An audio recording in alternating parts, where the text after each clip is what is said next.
राज्याच्या राजकारणात दोन्ही राष्ट्रवादी विलिनीकरणाच्या सध्या जोरदार चर्चा आहेत. पिंपरी चिंचवड आणि पुणे महापालिका निवडणुकीत काका पुतणे एकत्र आले. अशातच दोन्ही राष्ट्रवादीच्या विलिनीकरणावर उद्धव ठाकरेंनी मोठं वक्तव्य केलंय. भाजपला सोडून दोन्ही राष्ट्रवादी एकत्र आले तर आम्ही त्यांच्यासोबत राहू शकतो असं उद्धव ठाकरे म्हणाले. एबीपी माझाच्या कॉफी विथ कौशिक पॉडकास्टमध्ये उद्धव ठाकरेंनी मोठं वक्तव्य केलं. यासोबतच दोन्ही राष्ट्रवादी एकत्र येऊन भाजपसोबत जाणार असतील तर तो शरद पवारांचा निर्णय असेल असंही ठाकरेंचं म्हणणं आहे. अजित पवार सध्या शरद पवारांच्या बरोबर जाणार असे सगळे संकेत मिळतात. ते म्हणजे नुसतं एकत्र आलेत ते पुण्यात किंवा पिंपरी चिंचवडला असं नाही, तर दोन्ही पक्षांचं विलिनीकरणच होईल अशा पद्धतीचे संकेत दोघांकडनं मिळतात आहेत.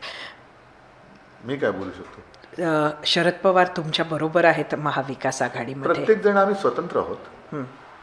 स्वतंत्र आहोत. जसं आज मुंबईमध्ये पवार साहेब आमच्यासोबत आहेत, पुण्यात त्यांच्यासोबत आहेत.